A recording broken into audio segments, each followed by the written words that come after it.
আমি একটা কথা বলি মুসলমানদের ভাইদের, যে আমাদের উপর যে আমরা যে সনাতনী, আমাদের উপর যে এত অত্যাচার করা হয় সেটা আমরা মেনে নিতে পারবো না।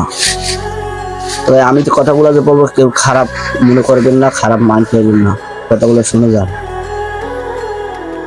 তোমাদের কোরআনে কোনটায় লেখা আছে যে আমাদের হিন্দুদের মসজিদ ভাঙা হোক বা কোনো মন্দির ভাঙা হোক? কোরআনে তাই কোনো লেখা নাই। কেন এত অত্যাচার করুন? আর আমরা কি হিন্দুরা কোনো মানুষ না?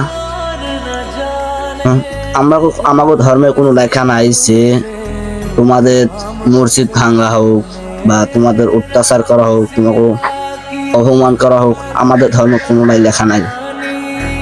এটা আমি হিন্দু এই কথা বলছি। আর তোমরা কেন হিন্দুদের মসজিদ ভাঙো,